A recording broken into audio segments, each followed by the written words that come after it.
અમદાવાદમાં બે પુત્રીઓના ઢોસા ખાધા મોતનો જે કેસ હતો તેમાં મોટા વળાંકની શક્યતા. પત્નીની ડાયરીમાં માનતા અંગેના લખાણથી મોટા ધડાકાની શક્યતા.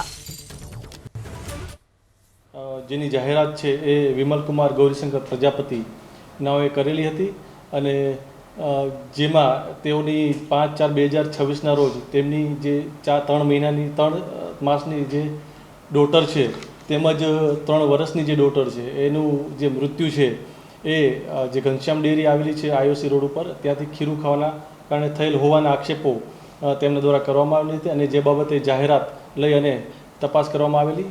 જે બાબતે પ્રાથમિક અમોએ જે તેઓનું રહેણાંક સ્થળ છે ત્યાં પંચનામું કરેલું તેમજ જે ઘનશ્યામ ડેરી છે ત્યાં પણ એફએસએલની હાજરીમાં પંચનામું કરી અને જરૂરી જે બી સેમ્પલો હતા એ ઘનશ્યામ ડેરી ખાતેથી મેળવી અને ફૂડ એન્ડ સેફ્ટીએ બી જે સેમ્પલ હતા મેળવેલા હતા અને એને એફએસએલ ખાતે મોકલેલા હતા. તેમજ બાદમાં આ જે 3 વર્ષની દીકરી છે મિષ્ટી તેનું બી પેનલ ડૉક્ટરથી પીએમ કરાવી અને તેના જે જરૂરી સેમ્પલો હતા વિસેરા હતા તે મેળવી અને એફએસએલ ખાતે મોકલી આપવામાં આવેલ છે. તેમજ જે 3 માસની ડોટર હતી તેમની રાહા કરીને જેનું નામકરણ થયેલું નહોતું પરંતુ ઘરમાં તેને રાહા તરીકે ઓળખતા હતા.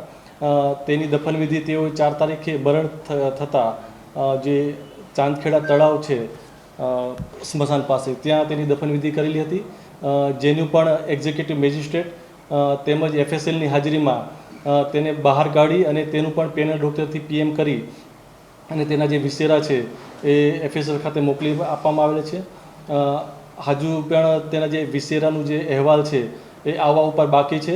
તેમજ આ બાબતે કેડી હોસ્પિટલથી જે તેના ભોગ બનનાર છે વિમલકુમાર તેમજ તેની જે માતા છે જે મરણ જનાર છે તેની માતા ભાવના તેમના પણ સેમ્પલો કેડી હોસ્પિટલથી લઈ અને એનએફએસયુ તરફ મોકલવામાં આવેલા હતા અને જેનો રિપોર્ટ આવતા તેના જે બ્લડ છે તેમાં એલ્યુમિનિયમ ફોસ્ફેટ અને ઝીંકની હાજરી મળી આવેલ છે. આ બાબતે જે આ કયા કારણોસર આની માત્રા વધારે છે તે બાબતે પણ ડૉક્ટરશ્રીનો અભિપ્રાય મેળવી અને આગળની તપાસ ચાલુમાં છે. હાલે જે ઘનશ્યામ ડેરી છે તેના જે માલિક છે તેમજ તેના જે કર્મચારીઓ છે તેના નિવેદનો મેળવેલ છે. તેમજ જે 1 તારીખે જે વિમલકુમાર છે એ ત્યાંથી ખીરું લાવ્યા હતા અને ત્યારબાદ જે બનાવ બનેલો હતો તો 1 તારીખે ઘનશ્યામ ડેરીના જે પણ સીસીટીવી ફૂટેજ છે તે મેળવી અને કોણ લોકો ત્યાંથી ખીરું લઈ ગયેલા હતા તેમના નિવેદનો મેળવવામાં આવેલ છે. પરંતુ તેમના જે નિવેદન છે એના ઉપરથી એ ફલિત થાય છે કે તેમને કોઈ પણ ખીરું ખાવાથી કોઈ આડઅસર થઈ નથી. જેથી આ બાબતે તપાસ છે એ બંને એંગલ તરફથી કરવામાં આવે છે કે ઘનશ્યામ ડેરીના ખીરાથી કોઈ અસર થઈ છે અથવા તો ઘરમાં કોઈ સમસ્યાના કારણે આ પગલું ભરેલ હોય તેવી શક્યતા પણ આમાં નકારી શકાય તેમ નથી. જેથી બંને એંગલ બાબતે હાલે તપાસ ચાલુ છે. તેના જે ઘરના સદસ્યો છે તેમની પણ સઘન પૂછપરછ ચાલુ છે અને યુક્તિ પ્રયુક્તિથી તેમના જે વિમલકુમાર છે, ભાવના છે, ગૌરીશંકર જે તેમના દાદા છે, કુસુમ કરીને જે તેમની દાદી છે તેમજ તેના જે વેવાઈ છે એ તમામની પૂછપરછ હાલમાં ચાલુ છે અને એફએસએલનો રિપોર્ટ આવ્યા બાદ જ હકીકતમાં બાળકીનું મરણ છે કયા કારણોથી થયું હતું તે જાણી શકાશે. તેમજ બંને એંગલથી હાલ તપાસમાં ચાલુ છે એટલે એફએસએલનો જે રિપોર્ટ આવશે ત્યારબાદ આપ સૌને જણાવવામાં આવશે કે કયા કારણોસર બાળકીનું મૃત્યુ થયું છે તેમજ બાકીની તપાસ ચાલુ છે. આ કામે વિમલનું નિવેદન લેતા તેણે પોતાના નિવેદનમાં એવું જણાવેલું હતું કે તારીખ 27/3/2026ના રોજ જે ઘઉંમાં નાખવાની જે દવા આવે છે સેલ્ફોસ કરીને એ રામનગર ખાતેથી લઈને આવેલો હતો અને જે ઘઉં ઘરમાં નાખેલા હતા તેમાં એ દવાનો ઉપયોગ કરેલો હતો. ટોટલ 10 જેવી પડીકી લાવેલો હતો તેવું તેણે પોતાના નિવેદનમાં જણાવેલું છે અને 2 પડીકીઓ 8 પડીકીનો યુઝ કર્યો હતો અને 2 પડીકી વધારાની પડી રહેલી હતી તે અમે તપાસ કામે લાવેલા છીએ. આમાં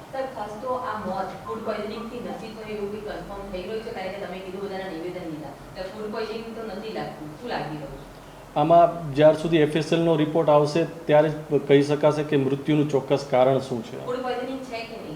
હાલના સ્તરે હજી કોઈ એંગલ તપાસ કોઈ પણ આપણે પ્રત્યક્ષમાં નહીં કહી શકીએ કે કયા તરફ છે. બંને એંગલોને ધ્યાનમાં રાખીને તપાસ કરવામાં આવે છે.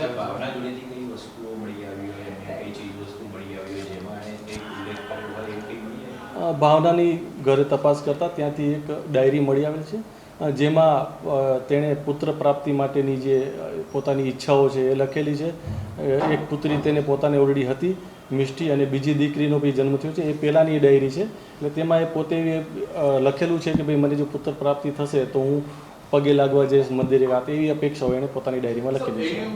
ફોસ્ફેટ જે બ્લડમાંથી મળી એવું છે માતા પિતાના, આની અસર જંતુ ઉપર શું થાય અને માણસ ઉપર શું થાય? અસરો અલગ અલગ હોય છે. એમાં ઊંઘ આવી એક પ્રકારની અસર છે. એ સિવાય અલગ અલગ અસરો થઈ શકે, પરંતુ એ ડૉક્ટરનો એમાં અભિપ્રાય લેવો જરૂરી છે.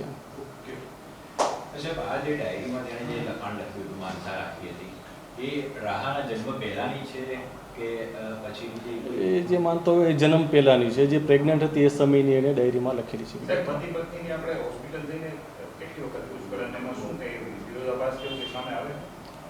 નિવેદનમાં વિરોધાભાસ નથી આવતો, કારણ કે એ લોકોના નિવેદનો લીધા તેમાં એ ખીરાના એંગલથી જ વાત કરે છે.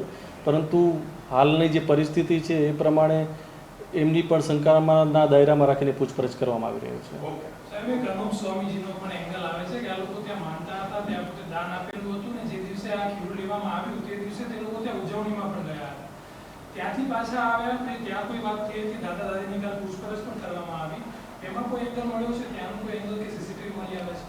જે 1 તારીખની વાત છે, 1/4/2026ના રોજ નકળંગ ધામ કરીને ઝુંડાલ સર્કલ પાસે છે, ત્યાં કાર્યક્રમ હતો. ત્યાં એ કાર્યક્રમમાં દાદા દાદી તથા વિમલ ગયેલા હતા.